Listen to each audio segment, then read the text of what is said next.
देश की आधी से अधिक आबादी है। राजस्थान में भी इनकी आबादी आधी से ज़्यादा है, और भी ज़्यादा होगी शायद। राजस्थान में 60% के लगभग ओबीसी हो सकती है, संभावना। ओबीसी में बहुत बड़े वर्ग हैं, और इतनी बड़ी आबादी का आरक्षण शून्य कर दिया गया पिछली सरकार द्वारा, और ओबीसी को 4 साल बाद में पता चला कि हमारे साथ धोखा हो गया, हमारे साथ गड़बड़ हो गई। जो वर्टिकल आरक्षण था, जो प्रत्येक वर्ग में आनुपातिक प्रतिशत का आरक्षण था, जैसे ओबीसी वर्ग में अगर भूतपूर्व सैनिकों को लिया जाना है तो वो ओबीसी 12.5% में से वो 2.5% ही आता है। तो वर्टिकल आरक्षण जो था वो सभी को स्वीकार है। स्त्रियों का आरक्षण जो है, महिलाओं का आरक्षण, वो वर्टिकल है, हर जाति वर्ग में उसका अपना फिक्स है। इसी प्रकार विकलांगों का, उत्कृष्ट खिलाड़ियों का और भूतपूर्व सैनिकों का भी वर्टिकल आरक्षण होना चाहिए। वो अभी क्या है कि अभी पुलिस की वैकेंसियां चल रही है, तो मैंने कुछ लड़के यहाँ दौड़ रहे हैं, कह रहे हैं हमारा सिलेक्शन हो गया। मैंने कहा कैसे होगा बेटा, तुम ओबीसी में हो, तुम्हें पता है ओबीसी की पोस्ट नहीं निकलेगी।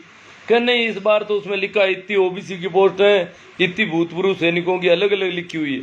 मैंने कहा वो तो हर बार लिखी होती है अलग अलग, चाहे प्रतिशत लिखो चाहे पोस्टें लिखो, परंतु भूतपूर्व सैनिकों का 12.5% में जो भूतपूर्व सैनिक आएंगे, उनके अगर उनमें से जिन लोगों के ओबीसी का सर्टिफिकेट होगा वो ओबीसी की सीटें काट खाएंगे, वो ओबीसी में काउंट हो जाएंगे। ये तुझे पता है कि नहीं है? कि ये तो मैं समझा ही नहीं। मैंने सोचा इतने ओबीसी के लेंगे, वो तो इतने ओबीसी के लेंगे। मैंने कहा वो भूतपूर्व सैनिकों ने भी तो ओबीसी का सर्टिफिकेट रख छोड़ा है, और भूतपूर्व सैनिकों को तो 12.5% लेना ही पड़ेगा। तो 12.5% उनको ले लिया, और उसमें अगर ओबीसी वाले आगे ही पूरी पद हैं तो फिर आपको कौन लेगा? ये इन बच्चों के दिमाग में नहीं है, तो सारे अग्निवीर होने लायक लग रहे हैं मुझे। हालांकि इन्होंने परीक्षा पास की है, परंतु पता नहीं कौन इनके दिमाग में गोबर भर देता है, इनके समझ में ही नहीं आ रहा। भैया जनरल जो कोई कैटेगरी नहीं है, वैसे जनरल जो पद हैं उतने पद जनरल का मान लो 40% बचा है। अब लगभग 40% अभ्यर्थी आर्मी वाले वो जनरल के पदों से लिए जाएं सीधे से। ओबीसी में से केवल 12.5% है। 40% का मतलब 12.5 में से 40 अगर अपन करेंगे तो हो जाएंगे लगभग 5%। 5% तो उसमें आ जाएंगे, जनरल कोटे से हो जाएंगे।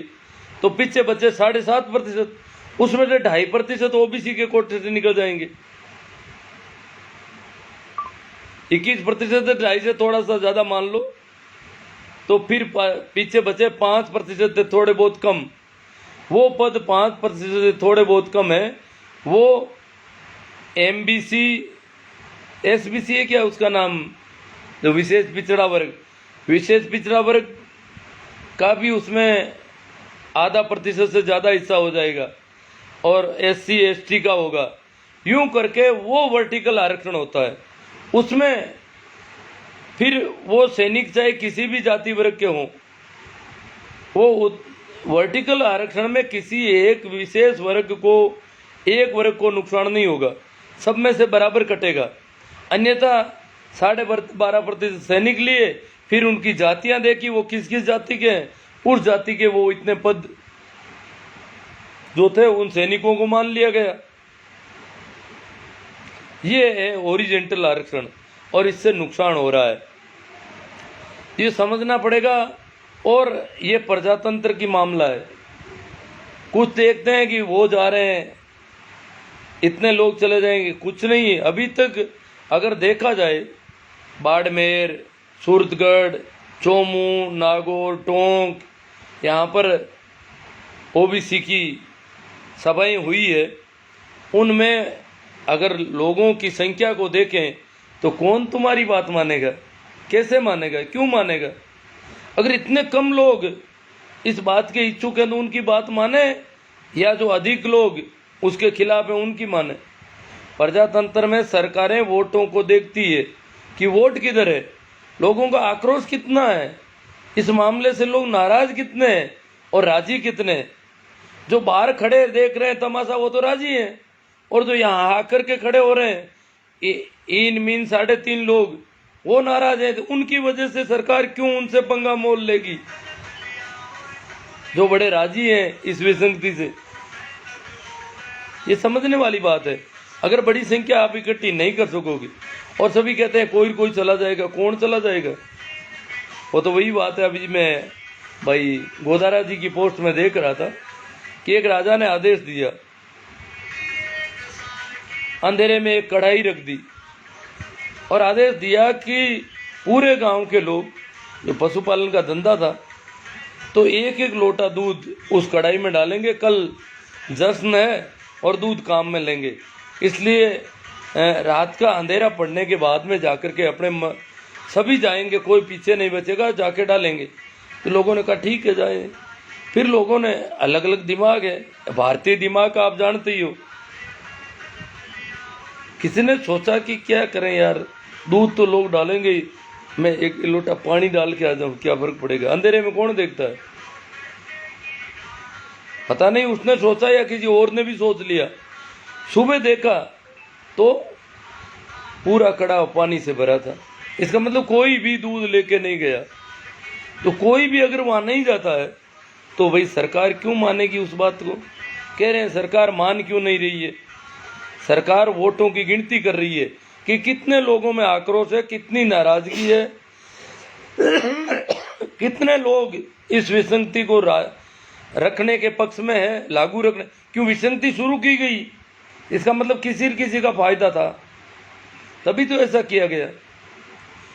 17 अप्रैल 2018 को जब ये गड़बड़ की गई, ये चालबाजी की गई, तो किसी को तो फायदा हो ही रहा है, और जिनको फायदा हो रहा है वो घर में बैठे हैं, और जिनको नुकसान हो रहा है वो भी अगर घर में बैठे हैं और वहां जा नहीं रहे कि हमारा नुकसान हो रहा है, तो फिर कौन मानेगा उनकी बात को? कोई हरीश जी को गालियां निकाल रहा है, कोई किसी को निकल रहा है, कोई राजाराम जी तो वर्षों से कर रहे हैं कि ये करना नहीं चाहते, सरकार इनका कहना क्यों नहीं मान रही। अरे तो भाई ज्यादा लोग जाओ, तुम्हें तकलीफ क्या है? ज्यादा से ज्यादा संख्या में जाओगे तो सरकार मानेगी, नहीं तो नहीं मानेगी।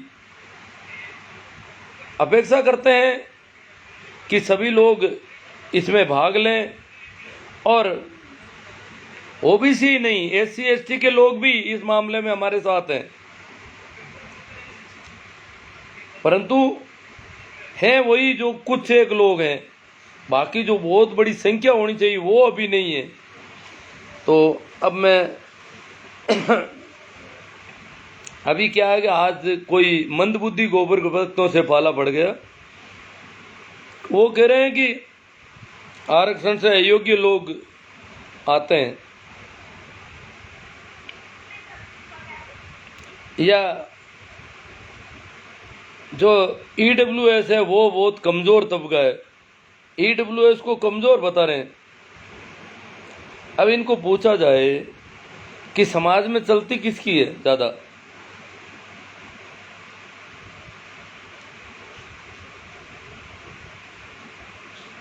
आर्थिक आधार पर अगर देखा जाए तो बड़े बड़े शहरों के जो मुख्य बाजार हैं उनकी कीमती जमीनों पर किनके कब्जे हैं? जो भी शहर की मुख्य जगह है, प्रमुख स्थान है, वहां पर कौन काबिज है? गांव बस्ती से बाहर खेतों में जो थोड़ी बहुत जमीनें उसके ऊपर कूद रहे हैं, उछल कूद कर रहे हैं कि उनके पास जमीनें नहीं है। एक भैया था, किसानों का लड़का, बेवकूफ़ी कर रहा था कि ईडब्ल्यूएस के पास ज़मीनें नहीं हैं। वो यहाँ बात कर रहा है जहाँ मैं रह रहा हूँ। अब इनको पूछा जाए कि हमारे पड़ोस के शहर जोधपुर में जितनी ज़मीन अकेले मेहरानगढ़ ट्रस्ट के पास है, उम्मेद पैलेस, बहुत लंबी चौड़ी ज़मीन है, उतनी ज़मीनें तो 10-10 गांवों की अगर पूरी ज़मीन किसानों की बेचे तो भी उनके बराबर कीमत की नहीं होती। एक एक आदमी के पास इतनी ज़मीन है। जोधपुर की नई सड़क पर जो बड़ी दुकान है, उस ज़मीन की कीमत कई गांवों की आधी खेती की ज़मीन के बराबर हो जाती है। तो जो कीमती ज़मीन है उन पर कब्जा किसका है? जो आर्थिक तंत्र है, जो अर्थव्यवस्था है, जो धन है, उस पर कब्जा किसका है? SC ST OBC का है या ईडब्ल्यूएस वालों का है? जोधपुर का शास्त्री नगर एक पॉश कॉलोनी है। शास्त्री नगर में SC ST OBC के कितने मकान मिल जाएंगे आपको? सरदारपुरा में भी नहीं मिलेंगे। जो इस प्रकार की महत्वपूर्ण, जैसे जयपुर में है नेहरू बाजार है, बापू बाजार है, MI रोड है, यहाँ पर SC ST OBC का क्या है? ये समझना पड़ेगा कि आर्थिक तंत्र तो पूरा ही उनके कब्जे में है ही। समाज में उनका रुतबा है। ईडब्ल्यूएस का एक व्यक्ति जिसकी आबादी 1% नहीं है उस विधानसभा क्षेत्र में, चुनाव लड़ लो वो टक्कर करेगा। कह रहे हैं कि वो तो समझदार है। अब हरिजन चाहे कितना ही समझदार हो, वो अगर चुनाव लड़ेगा तो उसकी सामाजिक स्थिति इतनी कमजोर है कि उसको न मेघवाल वोट देगा, न चौकीदार वोट देगा, न चमार वोट देगा कोई उसको। और पिछली जातियां तो दे ही क्या, उसको वोट करना ही नहीं चाहते। अभी भी हरिजनों में से MLA MP बहुत कम बन रहे, नहीं के बराबर समझ लो। क्यों? क्योंकि अनुसूचित जातियां भी उनको वोट नहीं देगी। ये सामाजिक स्थिति का फर्क है। आज OBC को आरक्षण नहीं है। राजस्थान की विधानसभा में 100 से ज्यादा MLA OBC के होने चाहिए, पर नहीं है क्योंकि आरक्षण नहीं है। आरक्षण के बिना इनको कौन जीतने दे? तो पर्याप्त प्रतिनिधित्व OBC का हो ही नहीं सकता कभी। सरपंचों में अगर देखा जाए, जैसे बहुत सारे गांव मिल जाएंगे जिनमें आज से 30-40 वर्ष पहले, 20 वर्ष पहले तक OBC के लोग कभी सरपंच बन ही नहीं पाते थे। जनसंख्या आधी से ज्यादा होती थी गांव में, और एक परिवार सेठ का होता वो सरपंच बन जाता, एक ब्राह्मण सरपंच बन जाता कई गांवों में, एक ठाकुर सरपंच बन जाता। क्या एक जाट को कोई सरपंच बनाता है गांव में? अगर हो तो एक प्रजापति को कोई सरपंच बना देगा अकेले को? तो ये सामाजिक स्थिति की वजह से राजनीतिक स्थिति भी मजबूत है। तो ये आरक्षण, ये जो जाति आधारित जो सामाजिक स्टैंडर्ड है लोगों का, ये समाप्त होना चाहिए। समानता आनी चाहिए। समानता की बात करते हैं तो ये कह रहे हैं आप समरसता बिगाड़ रहे हो हमारी। समानता से नाराज है कि समानता की बात करने से समरसता नुकसान पहुंचता है। मतलब असमानता रहने दो। आप बार बार समानता की बात करते हो तो मन मुटाव बढ़ रहा है लोगों में। समानता की जरूरत नहीं, समरस रहो। अगर असमानता है तो उसमें राजी हो जाओ, और कोई ऊंच नीच है, भेदभाव है तो पड़ा रहने दो, उसमें ही राजी हो जाओ। रस लो उसका, समरस बराबर रस लो, उसमें रस लेना बंद मत करो। तुम समानता की बातें मत करो, इससे हमारी समरसता बिगड़ रही है। तो मैं अब परिस्थितियां मैं थोड़ी बात करूंगा। जैसे हमारे देश की कार्यपालिकाओं की क्या स्थिति है। कैबिनेट मिनिस्टर, इंडिया की कैबिनेट मिनिस्ट्री में कहते हैं कि ओबीसी का एक भी कैबिनेट मंत्री नहीं, आधी आबादी, और कैबिनेट में एक आदमी को नहीं लिया गया। आधे मिनिस्टर होने चाहिए कैबिनेट में ओबीसी के, कम से कम आधे, ज्यादा हो तो और ही अच्छी बात है, होने तो आधी से ज्यादा आबादी है ओबीसी की, परंतु कैबिनेट मिनिस्टर ओबीसी वालों को नहीं बनाया जाता। पूरे मंत्रालय में भी बहुत कम ओबीसी के लिए स्थान छोड़े हैं। ज्यादातर मुख्यमंत्री, ओबीसी के मुख्यमंत्री कभी कभार कहीं बनते हैं। ये एससी एसटी का हालत और भी कमजोर है, क्योंकि एससी एसटी को अगर प्रधानमंत्री बना लोगे, मुख्यमंत्री बना लोगे, फिर तो उस पार्टी को कोई वोट ही नहीं करेगा। ये और है, अगर किसी पार्टी ने एससी एसटी के आदमी को, एससी एसटी के एमएलए एमपी जीतते हैं, वो तो पार्टियों की हाँ में हाँ मिलाने के लिए है, वो एससी एसटी का भला नहीं सोच सकते, क्योंकि पार्टियां कहती है हमने तुम्हें टिकट दिया तब तुम जीते हो, तुम्हारी वजह से नहीं, हमारी वजह से जीते हो, इसलिए मैच तब तबाओ बैठे बैठे, हाँ में हाँ मिलाओ, किसी प्रकार के अधिकार की बात मत करना। अन्यथा ओबीसी एससी एसटी का तो पर्याप्त प्रतिनिधित्व है, लोकसभा में है, विधानसभाओं में है, हाँ राज्यसभा में नहीं है। राज्यसभा में प्रतिनिधित्व की व्यवस्था ही नहीं की गई अभी। तो कुछ लोग कहते हैं कि एससी के मुख्यमंत्री, जहां कहीं भी एससी के मुख्यमंत्री बने, और जो पार्टी एससी के, हालांकि मायावती जी काफी अच्छा प्रदर्शन कर पाई उत्तर प्रदेश में, बाकी बहुत कम प्रदर्शन अच्छा हो पाता है, और फिर उसको कमजोर कर ही दिया जाता है, कैसे भी समझो, क्योंकि अन्य वर्ग उनको साथ नहीं देंगे।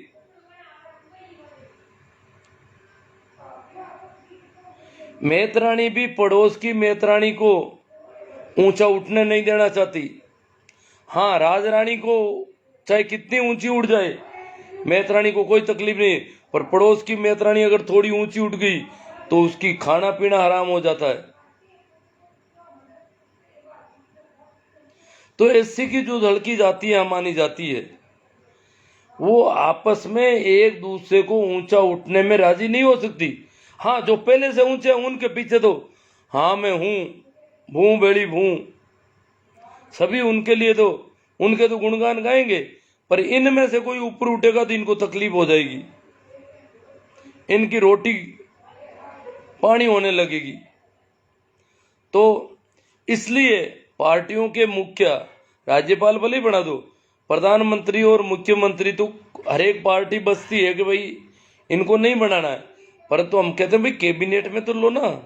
ओबीसी वालों को भी अगर बनाएंगे तो ज्यादा वोट नहीं मिलेंगे, ओबीसी की जातियां भी उसको नहीं देगी ज्यादा, और एससी एसटी वाले भी ओबीसी के बजाय थोड़े ऊंचे वालों को देना पसंद करेंगे। तो ये दिक्कतें हैं इसमें। तो मैं बात कर रहा था कार्यपालिका की कंडीशन।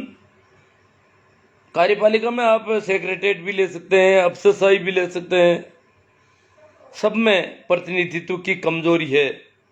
ईडब्ल्यूएस का प्रतिनिधित्व पहले से भी ज्यादा है, और फिर 10% और उनके ऊपर ठोक दिया ठप्पा।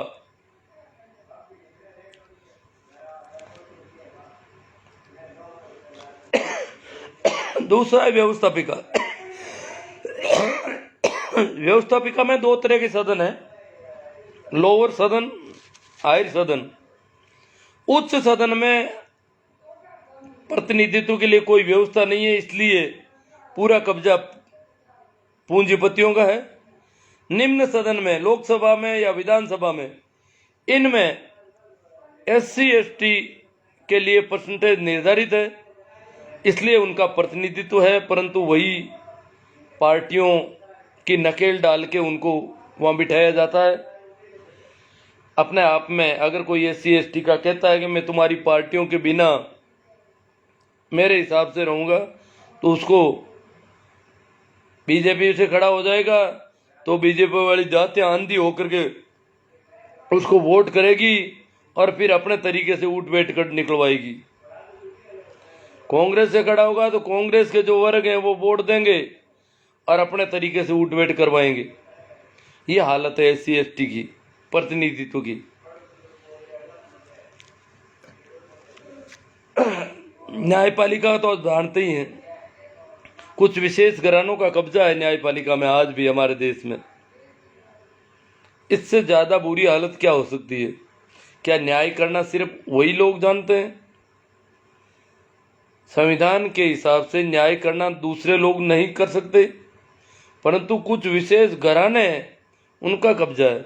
वहां तो कोई कंपटीशन टेस्ट भी नहीं है, सीधा सीधा 10 साल का अनुभव होना चाहिए हाई कोर्ट का, सुप्रीम कोर्ट का। अनुभव में क्या, वकील ने रजिस्ट्रेशन करवा लिया और 2-4 केस 10 साल तक पेशियां पलटाता रहा, यह अनुभव हो गया 10 साल का, और इसको न्यायाधीश बना दिया गया। बड़ी हालत खराब है।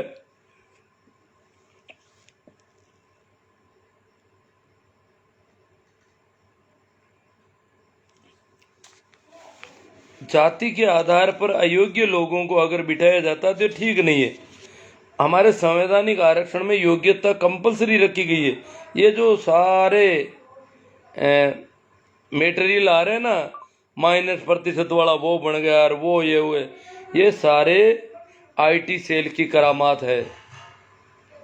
आईटी सेल अपने तरीके से बात कर रही है।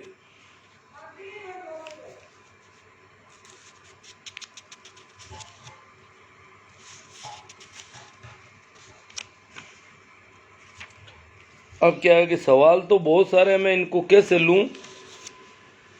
आज इतना ही पर्याप्त है मेरे हिसाब से। बाकी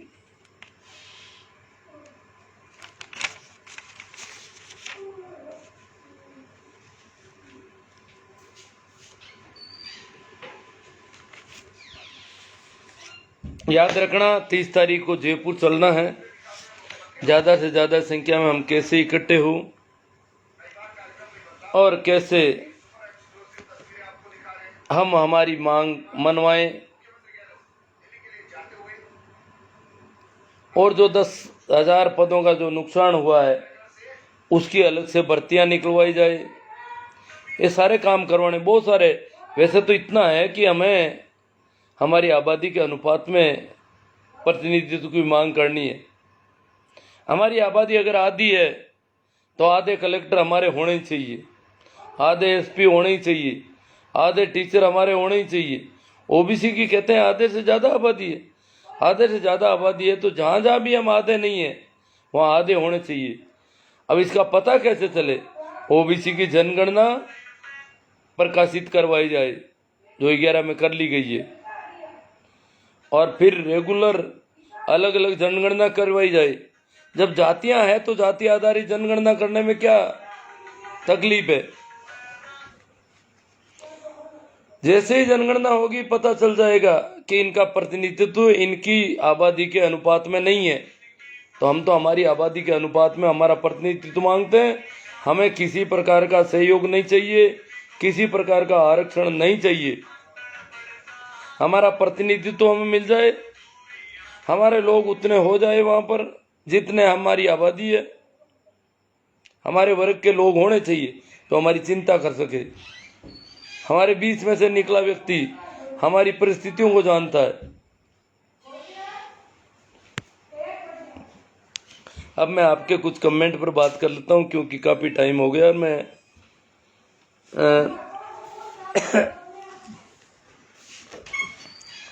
हाँ, तो CR जाट लोहाउट से, जगदीश जी मूलवा, लक्ष्मण जी, ओम प्रकाश जी मेघवाल, शोभा राम जी कुड़कुड़िया, मैं राम जी फूलबगर, खेराज जी खाती नागौर से, भागीरथ राम जी कीटाला। भागीरथ राम जी जुड़ तो जाते हैं। हाँ ठीक है, सभी को राम राम प्रणाम नमस्कार। छोटा राम जी, अरविंद जी जाकड़, गेवर राम जी बेहरट, सुनील जी फोगाट, शहीद भूल ही गया भगत सिंह जी को। आज शहीद भगत सिंह की जयंती है और भगत सिंह जी पर कुछ बातें करना तो चाहता था पर अब नहीं कर पाऊंगा मैं।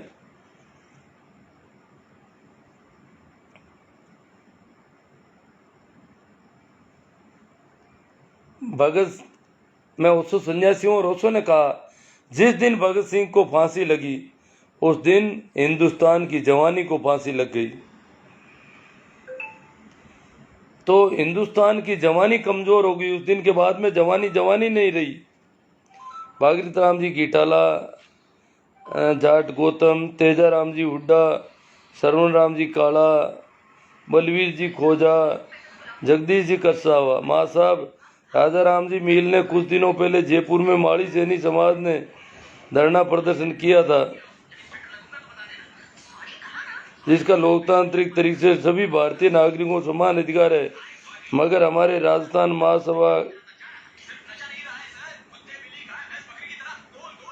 जाट महासभा के राजाराम जी मील साहब ने खुलकर विरोध किया मालियों का। आप एक तरफ मालियों का विरोध करते हो, दूसरी ओर ओबीसी का साथ ले रहे हो। कुछ समझ में नहीं आया, इस पर प्रकाश डालें और हो सके तो हमारे इस कथन को राजाराम जी मील साहब तक पहुंचाएं। ऐसा है कि मुझे क्लियर पता नहीं है कि वो कारण था, किस बात का विरोध किया गया, क्योंकि राजस्थान आरक्षण अधिकार मंच के संयोजक है राजाराम जी, और आरक्षित वर्ग जितने भी हैं, जो भी जाते हैं, उनकी जो भी विसंगतियां होती है उसको वो लोग राजाराम जी के पास जाते हैं, सभी आरक्षित वर्गों के लोग, और उनकी बात सरकार तक पहुंचाते हैं। तो ये माली सैनी समाज का धरना प्रदर्शन किस बात को लेकर था और राजाराम जी ने उसका विरोध क्यों किया? आरक्षण अधिकार मंच के वो संयोजक है। अगर आरक्षण से संबंधित कोई मामला था तो राजाराम जी खिलाफ नहीं हो सकते मेरे हिसाब से।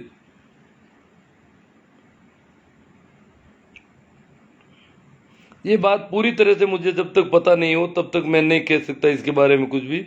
सुनील जी फोगाट प्रतिनिधित्व, महेंद्र जी सारण, भोमाराम जी बेहरट, सुनील जी फोगाट ओबीसी का आदमी कायर है। उसका रीजन ये है कि वह अपने परिवार को नहीं कन्विंस कर पाता तो दूसरों को क्या कर पाएगा।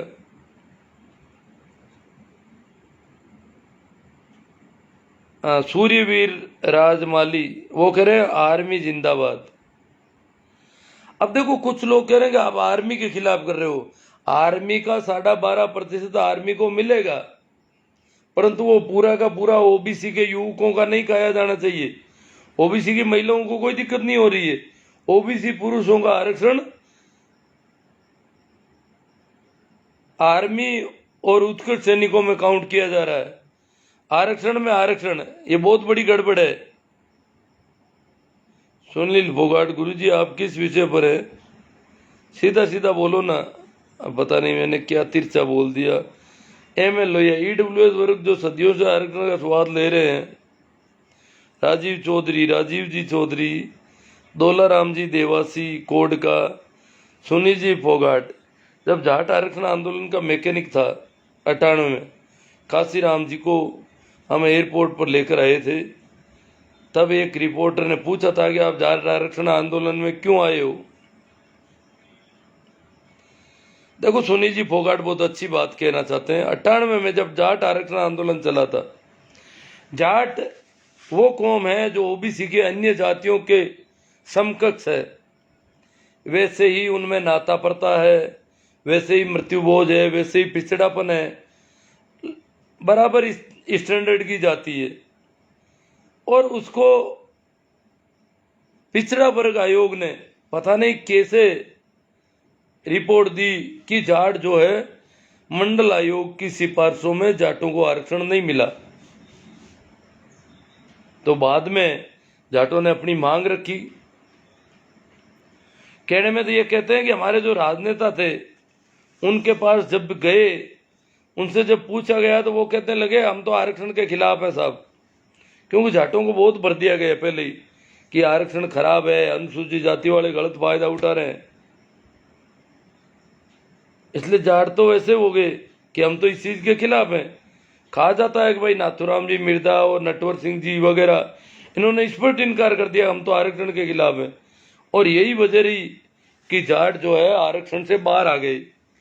98 में ज्ञान प्रकाश जी पिलानिया, राजाराम जी मील, विजय पूनिया भाई साहब, इन लोगों के अथक प्रयासों से आरक्षण मिला। तो सुनील जी फोगाट कहते हैं 98 में जब जाट आरक्षण आंदोलन का मैकेनिक था, कांसीराम जी को हम एयरपोर्ट पर लेकर आए थे।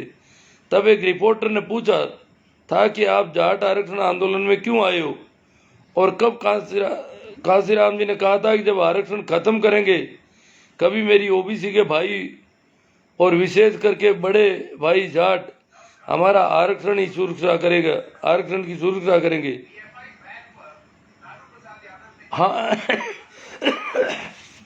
कांसीराम जी ने क्या कहा रिपोर्टर को कि सरकारें आरक्षण को खत्म करना चाहेगी, प्रतिनिधित्व देना नहीं चाहेगी।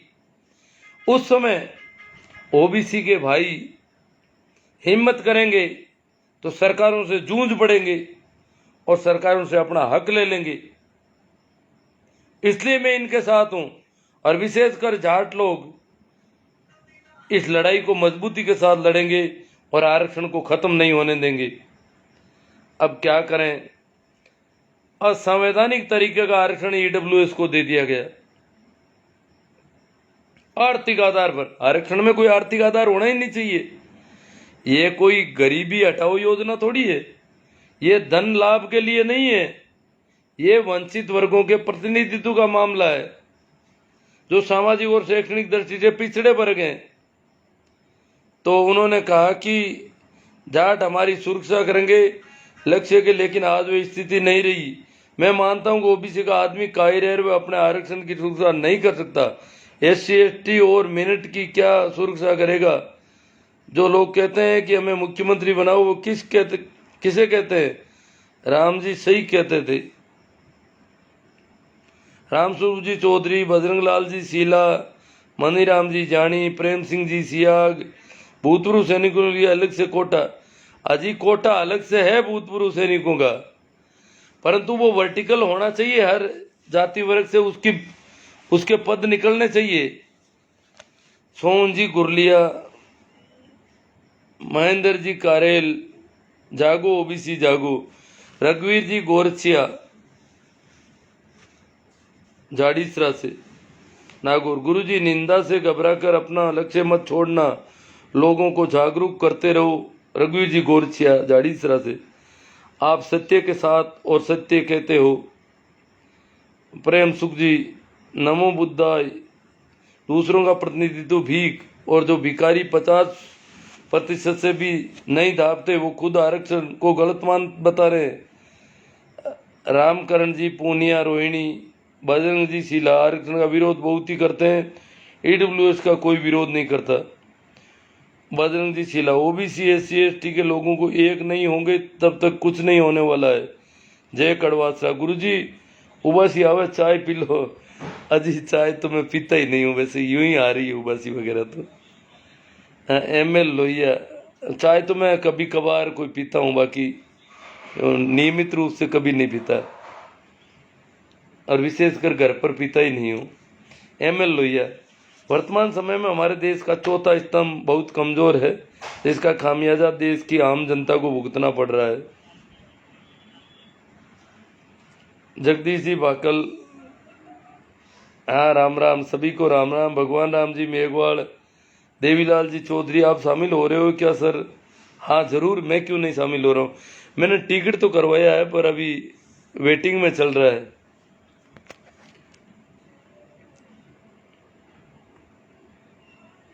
ठीक है, थैंक यू। इसको ज़्यादा से ज़्यादा बड़े ग्रुपों में शेयर करने का प्रयास करें, और इसके साथ साथ मेरे YouTube चैनल का भी ध्यान रखें, उसमें ये सारे वीडियो मैं डालने का प्रयास करता रहता हूँ। धन्यवाद, आभार।